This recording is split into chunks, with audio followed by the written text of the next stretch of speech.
ನಮ್ಮಲ್ಲಿರುವ ಎಲ್ಲ ಕಲಾಭಿಮಾನಿಗಳಿಗೂ ಒಂದು ವಿನಂತಿ.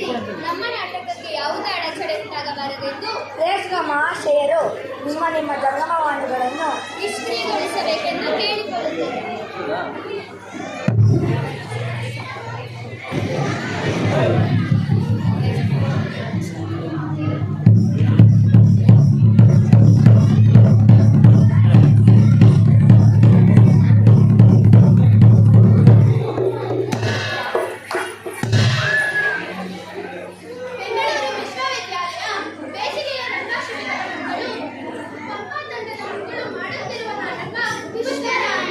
ರಚನೆ ಜ್ಞಾನಪೀಠ ಪುರಸ್ಕೃತರಾದ ಚಂದ್ರಶೇಖರ್ ಕಂಬಾರ್. ಸಹ ನಿರ್ದೇಶನ ರಕ್ಷಿತಾ. ಈಗ ನಿಮ್ಮ ಮುಂದೆ ಪ್ರಸ್ತುತಪಡಿಸುತ್ತಿರುವ ನಾಟಕ ಪುಷ್ಪರಾಣಿ.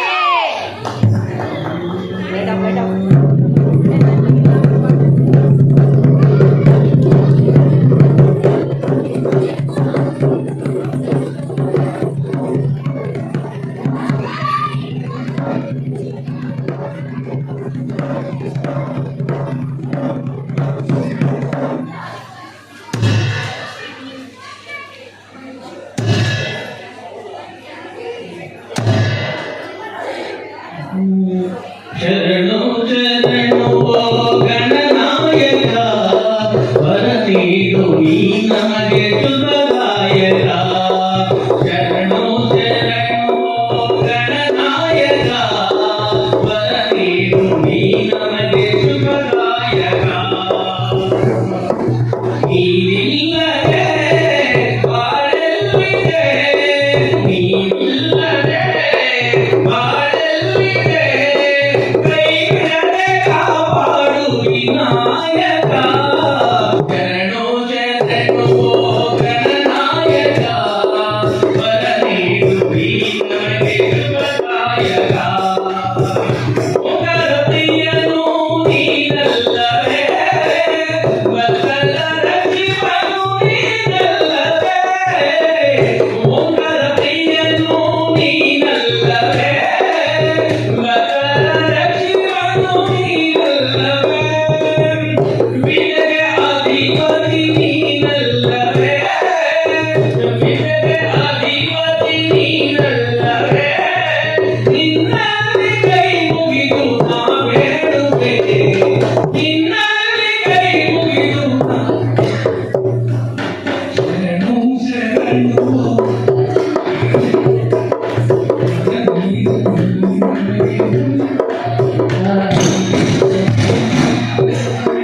ಸುಖದಾಯಕ. ಶರಣು ನಿನಗೆ ನಿನ್ನ ಸುಖದಾಯಕ.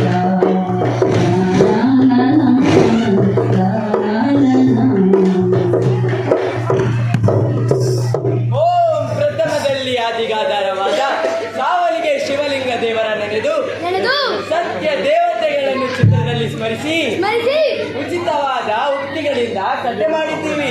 ಚಿತ್ತದುಡ್ಡು ನೋಡ್ಬೇಕ್ರಿ ಶಿವ. ಪರಿಸರ ರಕ್ಷಣೆ ಅಂತ ನೀವು ಕೇಳಿದ್ದೀರಿ, ಓದಿದ್ದೀರಿ. ಆದಿ ಕಾಲದಲ್ಲೂ ಈ ಬಗ್ಗೆ ಕಾಳಜಿ ಮಾಡಿದ್ದರು ಶಿವ. ಅಂಥದ್ದೊಂದು ಕಥೆ ಹೇಳ್ತೀವಿ. ಹೇಳು ಗುರುವೆ. ಒಂದಾನೊಂದು ಕಾಲದಲ್ಲಿ ಜಂಬೂದ್ವೀಪದ ದಕ್ಷಿಣ ಕ್ಷೇತ್ರ, ಅಲ್ಲಿ ಸಹ್ಯಾದ್ರಿ ಕಾಡು ಸದಾ ತುಂಬಿ ಹರಿವ ನದಿಗಳಿಂದ ಕೂಡಿತು. ಹಾಗೂ ಸದಾ ಹಚ್ಚ ಹಸಿರಾದ ದೊಡ್ಡ ಬೆಟ್ಟಗಳಿಂದ ಶೋಭಾಯಮಾನವಾಗಿತ್ತು. ಅಲ್ಲಿ ಕಾಡಿಗಟ್ಟಿ ನಾಡಿದೆ, ಅಂದರೆ ನಾಡಿಗಟ್ಟಿ ಕಾಡಿದೆ. ತಾಯಿ ಮಕ್ಕಳ ಹಾಗೆ, ಗಂಡ ಹೆಂಡತೀತ ಹಾಗೆ. ಕಾಡಿಗೆ ಋತುಮಾನ ಬಂದರೆ ನಾಡಿಗೆ ಬಣ್ಣವೇರುತ್ತಿತ್ತು. ಹೌದಾ ಶಿವ? ಓ, ಕಾಡಿನ ಮೂಗುತಿಯಾಗಿ ಅಲ್ಲಿ ನೋಡಿ ಒಂದು ಪಟ್ಟಣ. ಅದ್ಯಾವ ಪಟ್ಟಣ ಕಂದ? ಅದು ಗಂಗಿ ಪಟ್ಟಣ ಗುರುವೆ. ಅಲ್ಲವೋ ಕಂದ, ಅದು ಶಿವಾಪುರ ಪಟ್ಟಣ. ಎತ್ತರದ ಬೆಟ್ಟದಲ್ಲಿ ಚಿತ್ತಾರದ ಅರಮನೆ, ಬೆಳದಿಂಗಳಲ್ಲಿ ಬೆಳ್ಳಿಯ ಅರಮನೆ, ಬಿಸಿಲಿದ್ದರೆ ಬಂಗಾರದ ಅರಮನೆ. ಕೈ ಜಾರುವಂತ ಕಲ್ಲಿನಿಂದ ಕಟ್ಟಿಸಿದ 1008 ಕಂಬಗಳ ಅರಮನೆಯ ಮೇಲೆ ಚಂದ್ರ ನಿವಾಸ, ಅದರ ಮೇಲೆ 18 ರತ್ನದ ಕಳಶ. ಶಿವಾಪುರ ಪಟ್ಟಣಕ್ಕೆ ದೊಡ್ಡನವನಾದ ಸೋಮರಾಯನ ಒಡೆತನ. ಕಾಡಿಗೂ ರಾಜ, ನಾಡಿಗೂ ರಾಜ, ರಾಣಿಗೂ ರಾಜ. ಎಲ್ಲ ರಾಜನಂತೆ ಇವನು ವೀರ ಧೀರ ಶೂರ ಮಾರ. ಹಿಂದೆ 1000 ದಂಡು, ಮುಂದೆ 1000 ದಂಡು, ಗೌಡಣಿಕೆ ಪಾಳೆಗಾರರನ್ನು ಇಟ್ಟುಕೊಂಡು ಅಷ್ಟ ಐಭೋಗವಂತಿಂದ ದರ್ಬಾರವನ್ನು ಆಳುವಾತ ಚಂದ್ರ ನಿವಾಸದ ಮೇಲ್ಪುರಿಗೆಯಲ್ಲಿ ಕುಂತು ಕಿಟಕಿಗಳಿಂದ ನದಿ, ಹಳ್ಳ, ಕೊಳ್ಳ, ಕಾಡು, ಉಪವನ, ಉದ್ಯಾನವನಗಳನ್ನು ನೋಡುವುದರಲ್ಲಿ ಸುದೈವ ಕಂಡಾತ. ಹೌದಾ ಶಿವ? ಹಿಂಗಿರಲಾಗಿ ಒಂದು ದಿನ ರಾಜನ ಉದ್ಯಾನವನದ ಮರಗಳನ್ನು ವೈರಿ ಸೈನಿಕರು ಕಡಿಯೋಕೆ ಶುರು ಮಾಡಿದರು. ಎಲ್ಲ ಇವರ ಒಂದು ಕಾಲದಲ್ಲಿ ಮರ ಕಡಿಯುವುದು ಉಂಟೆ ಶಿವ? ಹೌದಪ್ಪ ಕಂದ, ಮುಂದಕ್ಕೆ ಸೂರ್ಯದೇವರು ಆಗಷ್ಟೇ ಮೂಡಣದಲ್ಲಿ ಮೂಡುತ್ತಿರಬೇಕಾದರೆ ಕಡಿಯ ನೂರಾರು ಸೈನಿಕರು ಗುಕ್ಕಿನ ಕೊಡಲಿ ಸಮೇತ ಕಾಡು ಹೊಕ್ಕು ಎಳೆಯ ಮರಗಳನ್ನು ಕಡಿಯತೊಡಗಿದರು. ಮರವು ಕಡಿದರು ಹಸಿರು ತಂಪು ಕಡಿದರು, ಮರವು ಕಡಿದರು ಹಸಿರು ತಂಪು ಕಡಿದರು. ಲಾಲ ಲಾಲ ಲಾಲ ಲಾಲ ಲಾಲ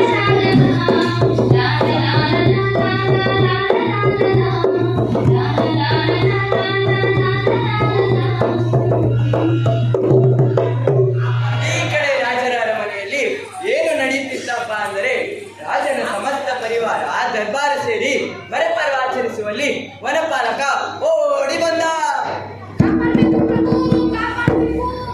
ಯಾರದು? ನಾನು ಮನವೊಳಗೆ ಸ್ವಾಮಿ. ಮಕ್ಕಳಾದ ಸೈನಿಕರು ಪ್ರತಿಯೊಬ್ಬರನ್ನ ಕಡಿದು ಹೋಗುತ್ತಿದ್ದಾರೆ. ಏನಂದೆ? ಹೌದು ಪ್ರಭು. ದುಃಖ ಒಪ್ಪಣೆ ಬೇಕೆ? ಬೇಗ ಹೋಗಿ ಅವರಿಗೆ ಸರಿಯಾದ ಶಿಕ್ಷೆ ಕೊಡಿ, ನಾವು ಹಿಂದಿನಿಂದ ಬರುತ್ತೇವೆ.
ಬೆಟ್ಟದಂತ ಬಿಳಿ ಕುದುರೆ ಏರಿ ಬರುತ್ತಿರಲು ಹೊಯ್ಕ ಕಂಡ.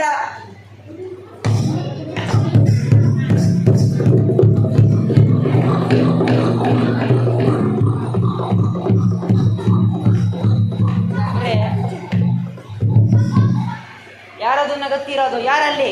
ಯಾರದು? ಕ್ಷಮಿಸಬೇಕು, ನಾನು ವನಪಾಲಕ. ಏನಯ್ಯ ಯುದ್ಧಕ್ಕೆ ಇಲ್ಲಿ ಕೂತಿದ್ದೀಯಾ? ಇಲ್ಲ, ನನ್ನ ಮಗಳ ರಕ್ಷಣೆಗಾಗಿ ನಿಂತುಕೊಂಡಿದ್ದೆ ಸ್ವಾಮಿ. ಮಗಳು ಎಲ್ಲಿದ್ದಾಳೆ? ವೈರಿ ಸೈನಿಕರಿಗೆ ಎದುರಿ ಮರವಾಗಿದ್ದಾಳೆ. ಮನುಷ್ಯರು ಮರವುದುಂಟೆ, ಕಟ್ಟುಕತೆ ಹೇಳ್ತಿದ್ದೀಯಾ? ಕಥೆಯಲ್ಲ, ಸತ್ಯ ಪ್ರಭು. ಹೇಗೆ ನಂಬುವುದು? ಈಗ ನೀವೇ ನೋಡಿ.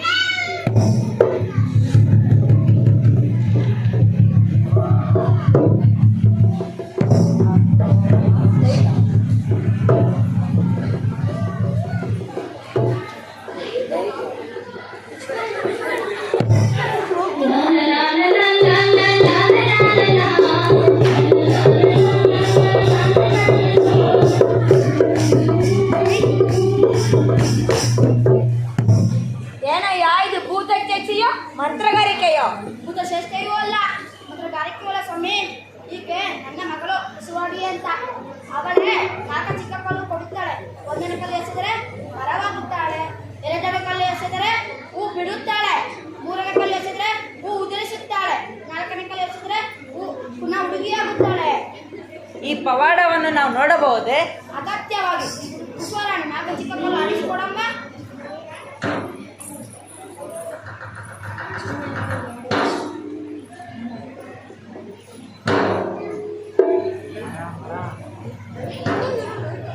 ನೋಡ ನೋಡದಲ್ಲಿ ಕಣ್ಣೆದುರಲ್ಲಿ ಮರಣ ರೂಪ ಪಡಲಿ, ಅವರ ಶಿವೈ ಕಾರಣ ದೇವಿ ಉಗೆ ಉಗೆ ತಾಯಿ, ಉಗೆ ಉಗೆ ತಾಯಿ, ಉಗೆ ಉಗೆ ತಾಯಿ, ಉಗೆ ಉಗೆ ತಾಯಿ.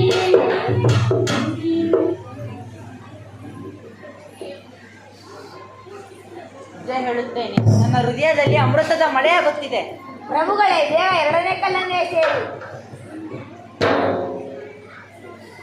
ತಂದೆ ಇದ್ದವಳು ಕರಗಿ ಸಣ್ಣ ಮರ ನಿಂದೆ ಕಣ್ಣ ಎದುರ ಶಿವಲೋಕದ ತಂಗಾಳಿ ಬೀಸಿದವಳು ಗಾವಸಿರ ಗಾವಸಿರ ಗಾವಸಿರ ಗಾವಸಿರ.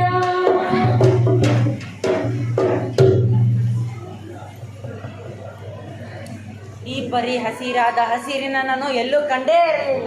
ಪ್ರಭುಗಳೇ, ಮೂರನೇ ಕಲ್ಲನ್ನೇ ಸೇರಿ.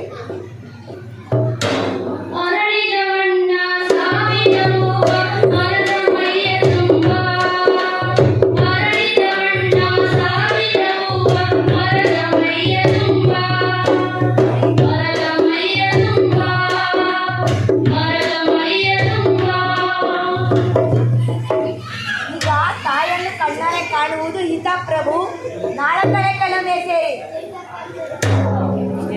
ಆಕಾಶದ ಮರ ಅರಳುತ್ತಾರೆ ತಾರೆ ಕುಳಿತಂತೆ ಹಾಗೆ ಹೂಗಳು ಉದುರವು ಮಾರಿಯ ಚಳಿಗೆ ಕಣ್ಣೆರಡು ಸಣ್ಣಗೆ ಕಣ್ಣೆರಡು ಸಣ್ಣಗೆ ಕಣ್ಣೆರಡು ಸಣ್ಣಗೆ.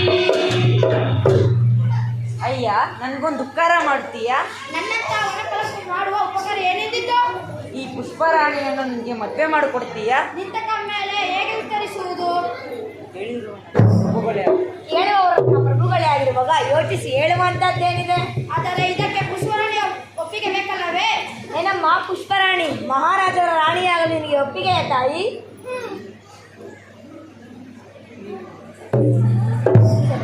ಚಿಂತಿಸಬೇಡವನ ಪಾಲಕ, ಇಲ್ಲಿಯ ತನಕ ಕಾಡಲಿದ್ದಳು, ಇನ್ನ ಮೇಲೆ ನನ್ನ ಹೃದಯದಲ್ಲಿರುತ್ತಾಳೆ. ಈ ಹೂವು ನನ್ನ ಹೃದಯವನ್ನು ಅರ್ಪಿಸುತ್ತೇನೆ. ಚಿಂತಿಸಬೇಡವನ ಪಾಲಕ, ನಮ್ಮ ಪ್ರಭುಗಳು ಪುಷ್ಪರಾಣಿ ತುಟಿಯಲ್ಲಿರದ ಹೂ ಎಂದು ಒಡದಾಗೆ ನೋಡಿಕೊಳ್ಳುತ್ತಾರೆ. ನನ್ನ ಹೃದಯದಲ್ಲಿ ನೆಟ್ಟಿರುವ ಈ ಪುಷ್ಪವನ್ನು ಕಷ್ಟಪಟ್ಟು ಕಿತ್ತು ಕೊಡುತ್ತಿದ್ದೇನೆ. ನನಗೆ ಇನ್ನು ಮೇಲೆ ಸಾವಿನ ಶಾಂತಿ ಸಿಗಬೇಕು. ಅಂದರೆ ನಾನು ಈಗಲೇ ತಂದೆಯನ್ನು ಬಿಟ್ಟು ಹೊರಡಬೇಕೆ? ಹೌದು ತಾಯಿ. ಎಲ್ಲಿಗೆ ತೋರ್ಮನೆ ಕೊನೆಯಲ್ಲ ಮಗಳೇ, ಆಗಲೇ ದೊಡ್ಡಲಾಗಿದ್ಯಾ. ರಾಜರ ಅರಮನೆಗೆ ಹೋಗಿ ವಂಶ ವಿಸ್ತರಿಸಿ ಉದ್ಧಾರ ಮಾಡು. ನನ್ನ ಪ್ರೀತಿಯ ಮರಗಳೇ, ಪ್ರಾಣಿಗಳೇ, ಪಕ್ಷಿಗಳೇ, ನನ್ನ ವೃದ್ಧ ತಂದೆಯನ್ನು ಚೆನ್ನಾಗಿ ನೋಡಿಕೊಳ್ಳಿ. ನನ್ನನ್ನು ಕಣ್ತುಂಬ ಕಂಡಲ್ಲದೆ ಬಾಯಲ್ಲಿ ನೀರು ಕೂಡ ಹಾಕುತ್ತಿರಲಿಲ್ಲ. ನನ್ನ ನೆನಪೇ ಅವನಿಗೆ ಸಂಜೀವಿನಿ. ಆದ್ದರಿಂದ ದಿನ ಅವನಿಗೆ ನನ್ನ ಯೋಗಕ್ಷೇಮದ ವರದಿ ಒಪ್ಪಿಸಿ. ತವರು ಮನೆ ಎಂಬುದು ನಾಡಿಗೆ ಕೊನೆಯು ವಾಡಿಗೆ ಬದಿಗುವುದು ಶಾಲೆಯು ವಾಡಿಗೆ ಬದಿಗುವುದು ಶಾಲೆಯು ಎರಡಾದಿ ಮಗನೇ ಗೌರಿಗೆ ಎರಡಾದಿ ಮಗನೇ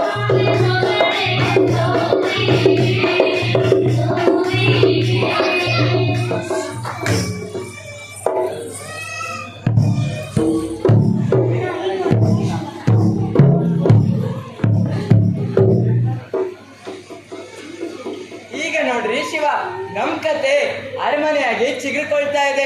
ರಾಜನ ರಾಣಿ ಮಹಾರಾಣಿ ದಡಿ ಸೀರೆ ಹೊಡುತ್ತಿ ಸಿಂಗಾರದ ನೆರಿಗೆ ಹೊತ್ತು ಕಡಗದ ಕೈ ತಿರುವಿ ಅರಮನೆ ಅಂಗಳದಲ್ಲಿ ಕುಂತಾಳ್ರಿ.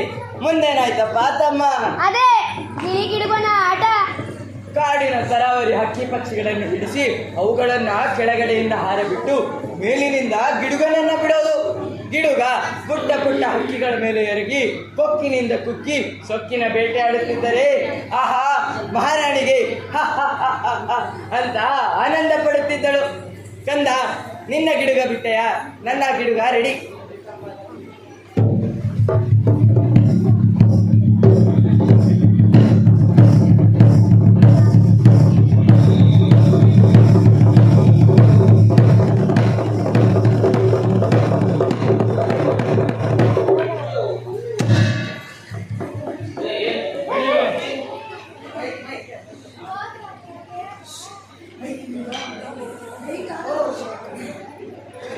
ಮಹಾರಾಣಿಗೆ ಜಯವಾಗಲಿ. ಏನು ಬಂದೆ? ವಿಷಯ ಗೊತ್ತಾಯಿತೆ ಮಹಾರಾಣಿ. ಗೊತ್ತಾಗದೇನು?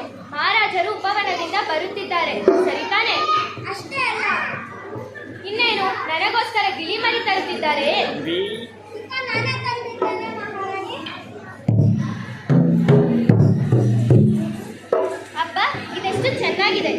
ಮರಿ ಅಲ್ಲವೇ? ಹೌದು ಮಹಾರಾಣಿ, ಇದು ದೊಡ್ಡ ಗಾತ್ರ, ಇದರ ಬೇಟೆ ಚಂದ.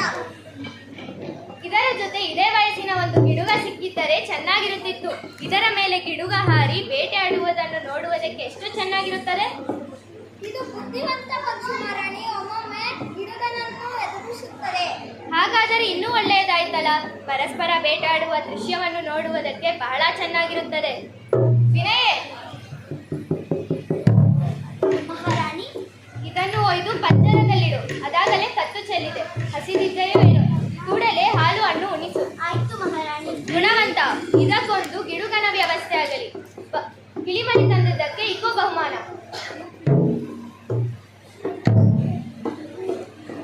ಇನ್ನೇನಾದರೂ ಹೇಳಲಿಕ್ಕಿದೆ ಗುಣವಂತ? ಹೌದು ಮಹಾರಾಣಿ, ಭಯಂಕರ ಸುದ್ದಿ.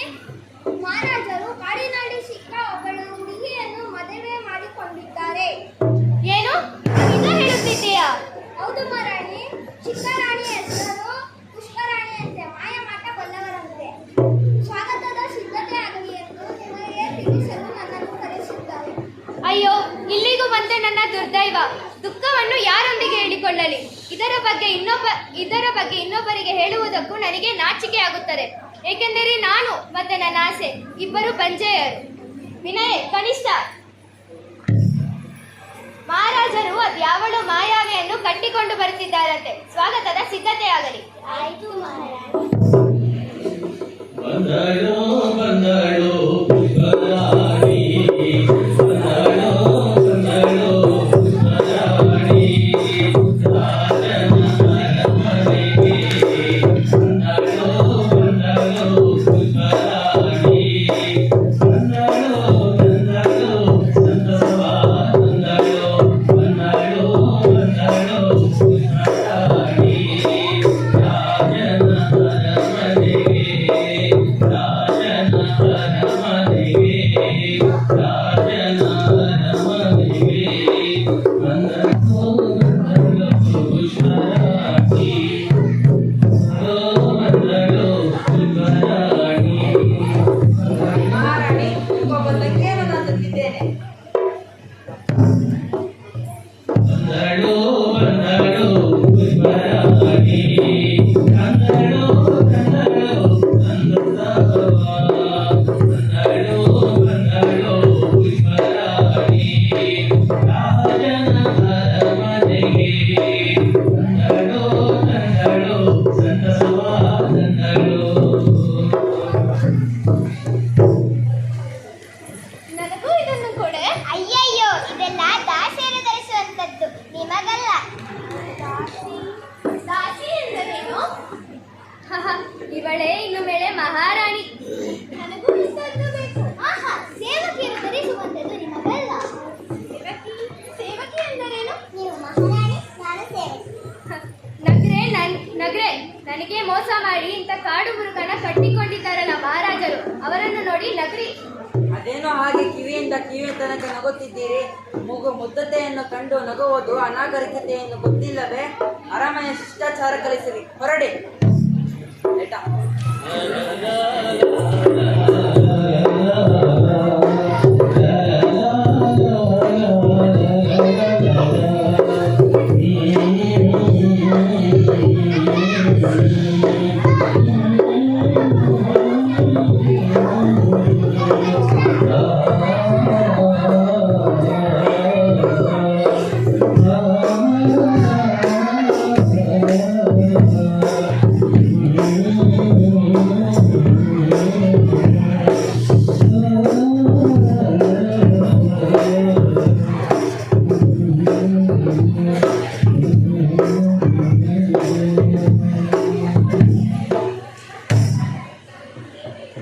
ಪುಷ್ಪರಾಣಿಯ ಆಗಮನದಿಂದ ಮಹಾರಾಣಿಯ ಮನಸ್ಸು ಹದಗೆಟ್ಟು ಚಿಂತೆಯಲ್ಲಿ ಮುಳುಗಿರುತ್ತಾಳೆ. ಹೌದಾ ಗುರುವೇ? ಮುಂದೇನಾಯ್ತು ನೀನೇ ನೋಡು. ಸವತಿ ಮತ್ಸರದಿಂದ ನನ್ನ ಆತ್ಮ ಸುಡುತ್ತಿದೆ.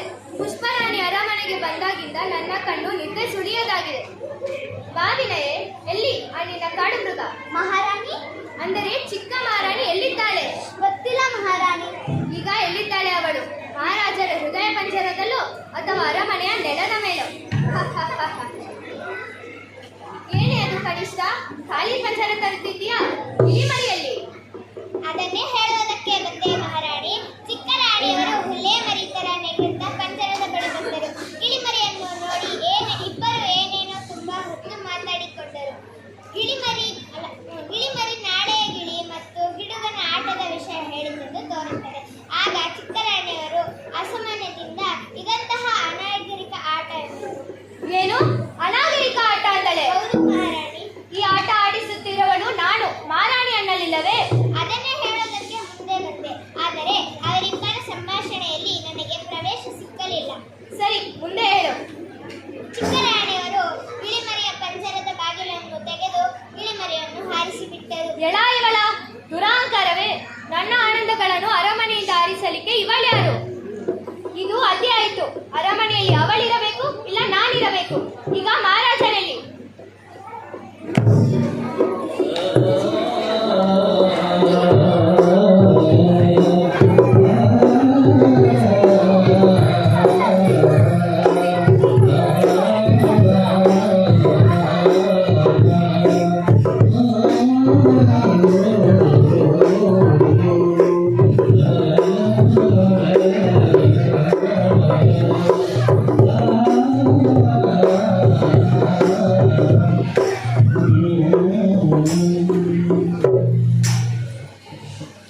ಪುಷ್ಪರಾಣಿ ಮಹಾರಾಣಿಯ ಗಿಳಿಮರಿ ಹಾರಿಸಿಬಿಟ್ಟಿದ್ದು ತಪ್ಪಲ್ಲವೇ?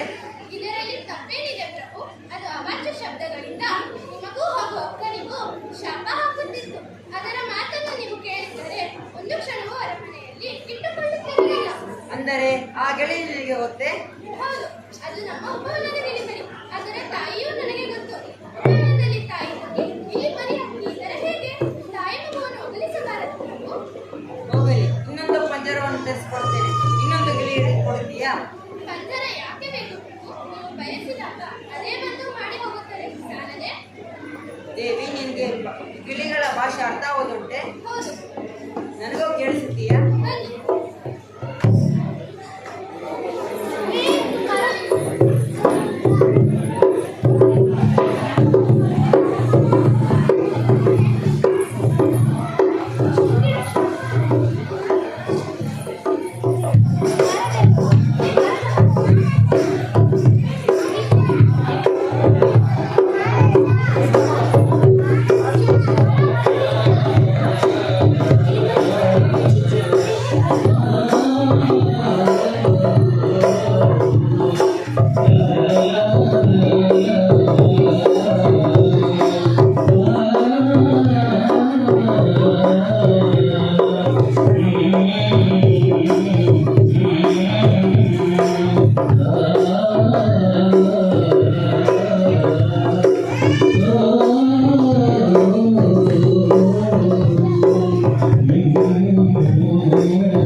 ಪುಷ್ಪರಾಣಿ ಎಲ್ಲ ಪಕ್ಷಿಗಳನ್ನು ಪರಿಚಯಿಸುತ್ತಾ ಸಿಹಿ ಸುದ್ದಿಯ ಕಡೆಗೆ ಬರುತ್ತಾಳೆ.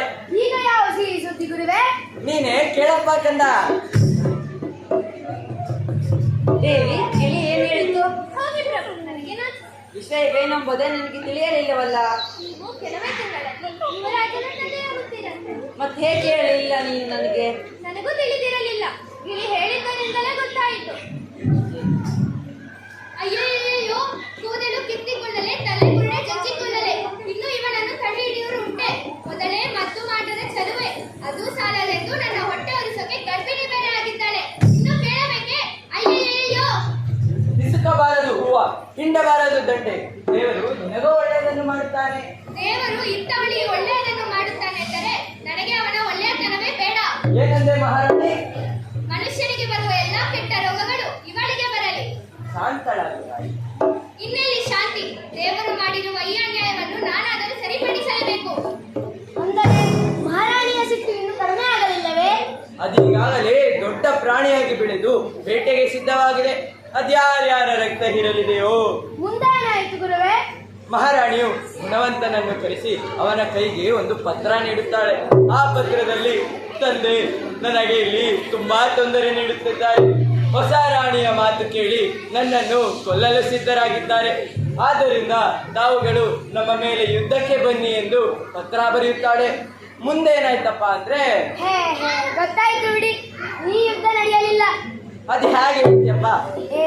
ನಿಮ್ಗಷ್ಟು ಗೊತ್ತಿಲ್ವಾ? ಗಂಡ ಹೆಂಡತಿ ಜಗಳ ಉಂಡು ಮಲಗೋ ತನಕ ಅಂತ ಅಷ್ಟೇ ಸುಮ್ಮನಿರ್ತಾರೆ. ಹಂಗಾಗ್ಲಿಲ್ಲಲ್ಲಪ್ಪ.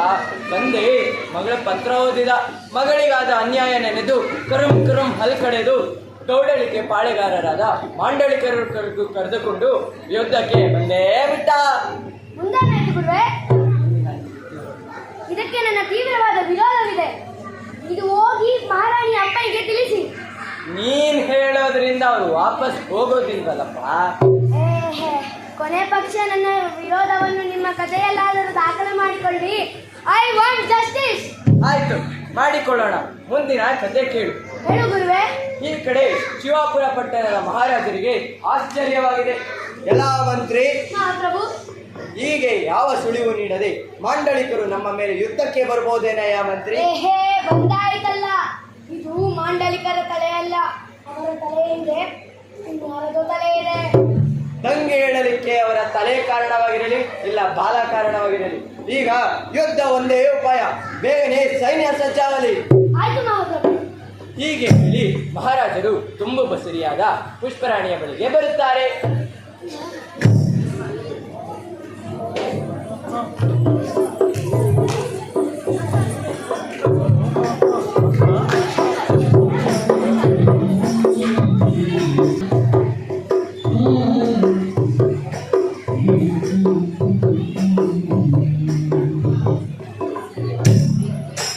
ಹೇಳಬೇಕಾದ ಅಗತ್ಯವೂ ಇಲ್ಲ ದೇವಿ.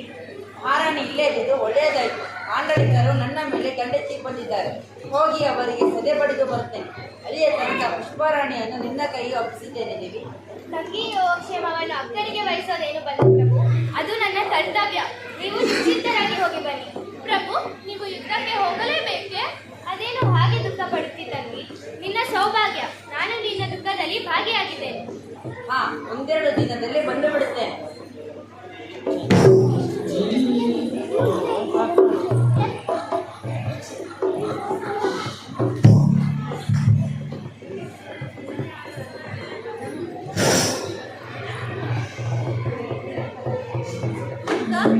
ಮಹಾರಾಜರಿಂದ ಏನೂ ಸುದ್ದಿ ಬರುತ್ತಿಲ್ಲ. ನನಗೆ ತುಂಬಾ ಭಯವಾಗುತ್ತಿದೆ.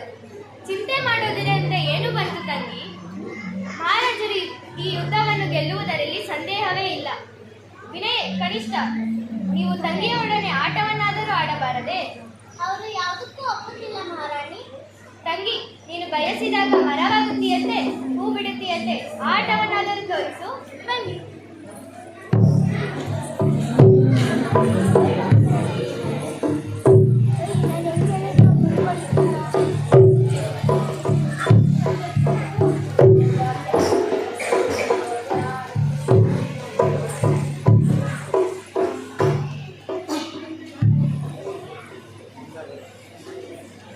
ಅಕ್ಕ, ನಿನ್ನ ಕೈಗೆ ನಾಲ್ಕು ಚಿಕ್ಕ ಕಲ್ಲನ್ನು ಕೊಟ್ಟಿರುತ್ತೇನೆ. ಒಂದನೇ ಕಲ್ಲನ್ನು ಎಸೆದರೆ ನಾನು ಮರವಾಗುತ್ತೇನೆ. ಎರಡನೇ ಕಲ್ಲನ್ನು ಎಸೆದರೆ ಮರ ಹೂ ಬಿಡುತ್ತದೆ. ಮೂರನೇ ಕಲ್ಲನ್ನು ಎಸೆದರೆ ಹೂ ಉದುರುತ್ತವೆ. ನಾಲ್ಕನೇ ಕಲ್ಲನ್ನು ಎಸೆದರೆ ಪುನಃ ನಿನ್ನ ತಂಗಿಯಾಗುತ್ತೇನೆ. ಎಲ್ಲಿ ನೋಡೋಣ?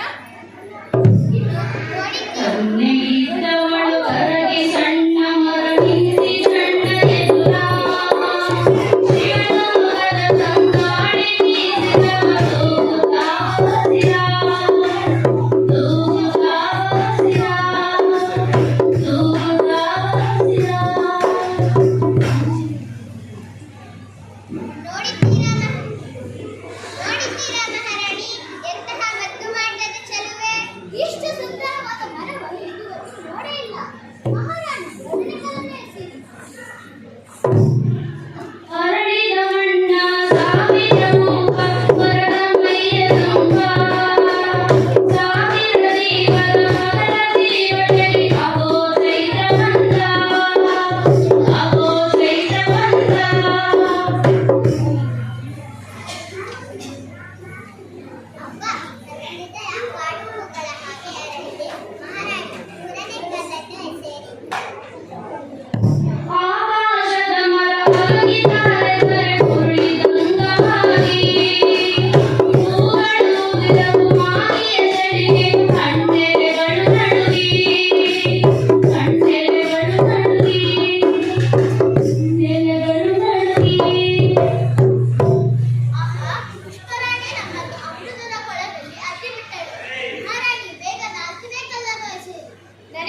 ಈ ಮರವನ್ನು ಕಡಿಸಿಬಿಡು.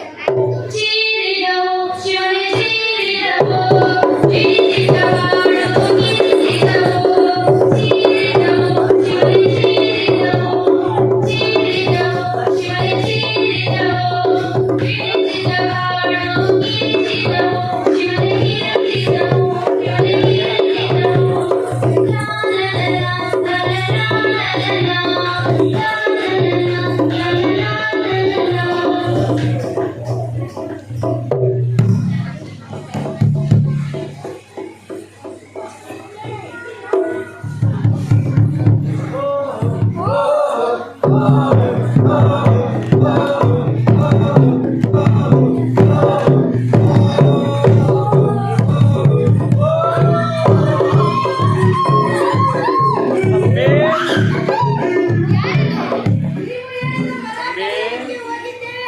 ಅಲ್ಲಿ ಕಾಡಿನ ಪ್ರಾಣಿ ಪಕ್ಷಿಗಳು ಎಲ್ಲವೂ ಬಂದು ನಮ್ಮನ್ನು ಸಾಯಿಸುವಾಗೆ ನೋಡುತ್ತಿದ್ದಾವೆ. ಛೀ, ಕುಕ್ಕರ ಹೃದಯಗಳು ನೀವು. ಮರವನ್ನು ಕಡಿಯುವುದನ್ನು ಬಿಟ್ಟು ಓಡಿ ಬಂದ ನಿಮಗೆ ಅರಮನೆಯಲ್ಲಿ ಆಸರೆ ನೀಡುವುದು ಅವಮಾನ. ಹೊರಡಿ.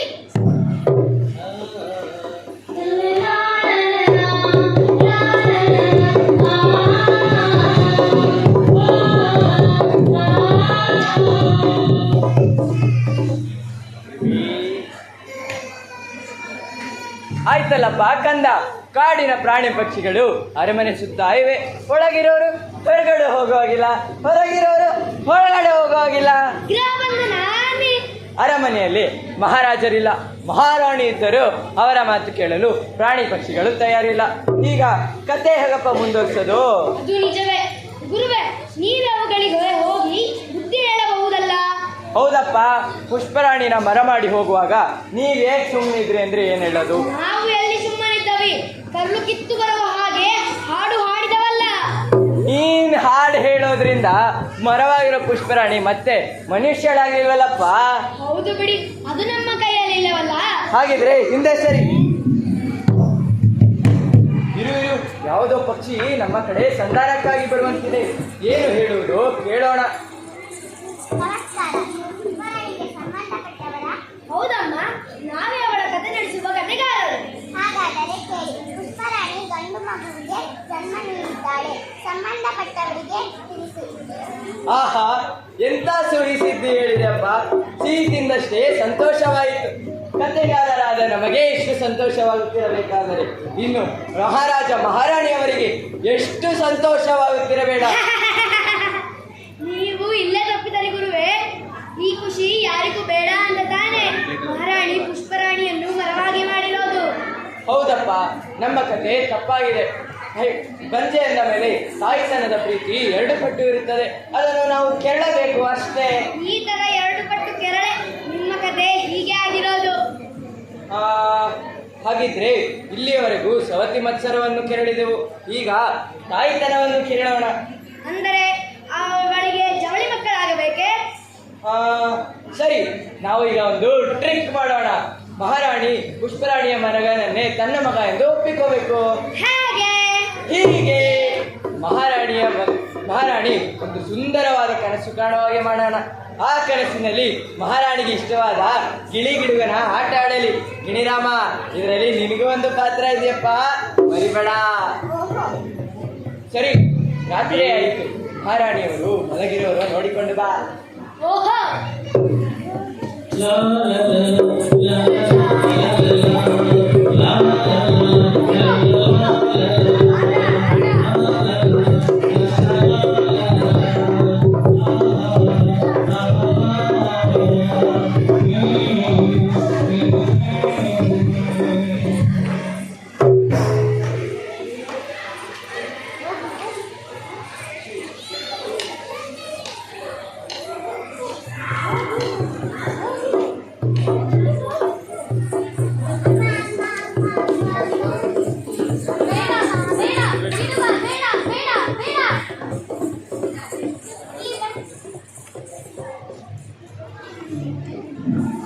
ಯಾರ ಮಕ್ಕಳು ನೀವು? ಹೌದು, ನನ್ನ ಮಕ್ಕಳೇ. ನನಗೆ ಅಮ್ಮ ಎನ್ನುತ್ತಿವೆ. ಇದೇನು ಹಕ್ಕಿಗಳು ನನ್ನ ಕಡೆ ಹೀಗೆ ನೋಡುತ್ತಿವೆ? ಹೆದರಬೇಡಿ, ಈ ಮರಿಗಳನ್ನು ನಾನು ಗಿಡುಗನಿಗೆ ಕೊಡುವುದಿಲ್ಲ. ಅಯ್ಯೋ ದೇವರೇ, ಪಕ್ಷಿಗಳು ಈ ತರ ಸಂತೋಷ ಪಡುವುದನ್ನು ನಾನು ನೋಡೇ ಇರಲಿಲ್ಲ. ಕತೆಗಾರರೇ, ಈ ಮರಿಗಳು ನನ್ನದಲ್ಲ, ತೆಗೆದುಕೊಳ್ಳಿ. ಇಲ್ಲ ಇಲ್ಲ ತಾಯಿ, ಇವನು ನಿಮ್ಮ ಮಗ. ಅಂದರೆ ಪುಷ್ಪರಾಣಿ ವನದೇವತೆಯ ಮಗಳು.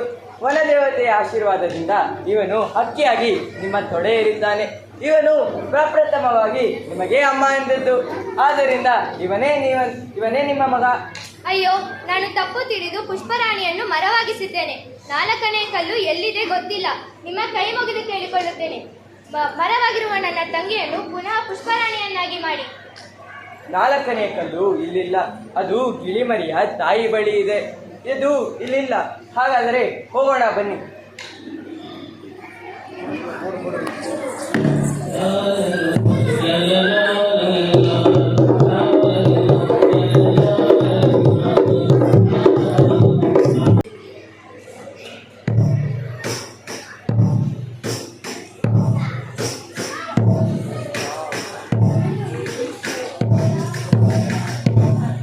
ಬನ್ನಿ ಪ್ರಭು, ನನ್ನ ದುಷ್ಟತನದಿಂದ ಪುಷ್ಪರಾಣಿ ಮರವಾಗಿದ್ದಾಳೆ. 4ನೇ ಕಲ್ಲು ಎಲ್ಲಿದೆ ಗೊತ್ತಿಲ್ಲ. ಕಡೆ ಮಹಾರಾಣಿ, 4ನೇ ಕಲ್ಲು ನನ್ನ ಬಳಿಯೇ ಇದೆ, ತೆಗೆದುಕೋ.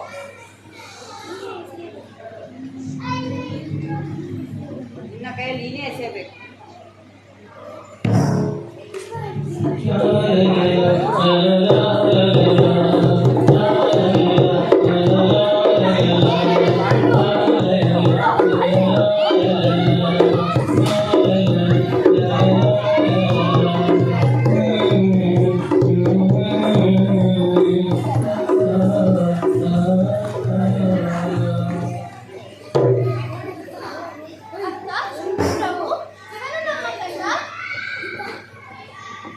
ಇದಕ್ಕೆಲ್ಲ ಕಾರಣವಾದ ಮಹಾರಾಣಿಗೆ ಶಿಕ್ಷೆ ಆಗಲೇಬೇಕು. ಹೌದು ಪ್ರಭು. ಪ್ರಭು, ಇವನು ಮಹಾರಾಣಿಯ ಮಗ. ಮಹಾರಾಣಿಗೆ ಪ್ರಪ್ರಥಮವಾಗಿ ಅಮ್ಮ ಅಂದದ್ದು. ಆದ್ದರಿಂದ ತಾಯಿ ಮಗನನ್ನು ಅಗಲಿಸಬೇಡಿ ಪ್ರಭು. ಪ್ರಭು, ತಾಯಿಗೆ ಮಗ, ಅಕ್ಕ ಮತ್ತೆ ನೀವು ಸಿಕ್ಕ ಸಂದರ್ಭದಲ್ಲಿ ದಂಡ ಶಿಕ್ಷೆ ಯಾಕೆ ಬೇಕು? ನನ್ನನ್ನು ಧನ್ಯಲಾಗಿಸಿದ್ದಿ ತಂಗಿ. ದೇವಿ, ನಿನ್ನ ಮತ್ತು ನನ್ನ ಮಗುವಿನ ಜೀವ ಕಾಪಾಡಿದ ಪ್ರಾಣಿ ಪಕ್ಷಿಗಳಿಗೆ ಹೇಗೆ ಕೃತಜ್ಞತೆ ಹೇಳಲಿ? ಪ್ರಭು, ಅವುಗಳ ಪಾಡಿಗೆ ಅವನ್ನು ಬಿಟ್ಟು ಬಿಡಿ. ಹಾಗೂ ಅರಣ್ಯ ನಾಶ ಮಾಡದೆ ಪ್ರಾಣಿಗಳೇ ನಿಮಗೆ ಕೃತಜ್ಞತೆಯಾಗಿರುತ್ತವೆ. ನೀವು ಕೂಡ ಅರಣ್ಯವನ್ನು ನಾಶ ಮಾಡದಿದ್ದರೆ ಪ್ರಾಣಿ ಪಕ್ಷಿಗಳು ನಿಮಗೂ ಕೃತಜ್ಞತರಾಗಿರ್ತವೆ. ಕಾಡು ಒಂದು ಕಾಡು, ಕಾಡು ಒಂದು ಕಾಡು, ಕಾಡು ಅಲಿದು ಕಾಡು ಒಂದೊಂದು ಕಾಡಲಿದು ಅಲಿದು ಮರ. ಕಾಡು ಒಂದು ಕಾಡು, ಕಾಡಿನ ತುಂಬ ಮರಗಳೇ ಇದ್ದು ಮರಗಳ ಮೇಲೆ ಇಳಿಯುವ ವರ್ಗ. ಪಾಠ ಪಾಠ ಆಡುತ್ತಿದ್ದವು ಚಂದ್ರದಿಂದಲೇ, ಚಂದ್ರದಿಂದಲೇ. ಕಾಡು ಒಂದು ಕಾಡು, ಕಾಡು ಒಂದು ಕಾಡು, ಕಾಡು ಒಂದೊಂದು ಕಾಡಲಿದು ಅಲಿದು ಮರ.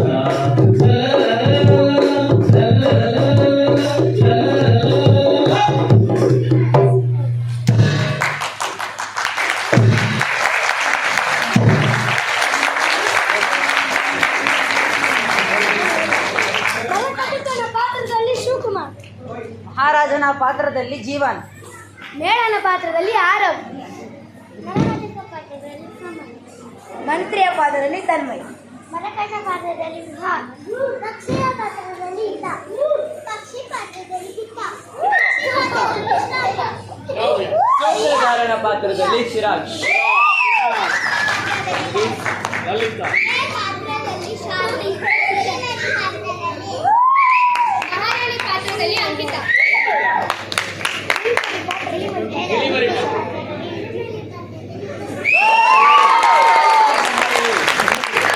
ಪಾತ್ರದಲ್ಲಿ ಕೌಶಿಕ್, ಪಾತ್ರದಲ್ಲಿ ಕೌಶಿಕ್, ಪುಷ್ಪರಾಣಿಯ ಪಾತ್ರದಲ್ಲಿ ಶಮಿಕಾ.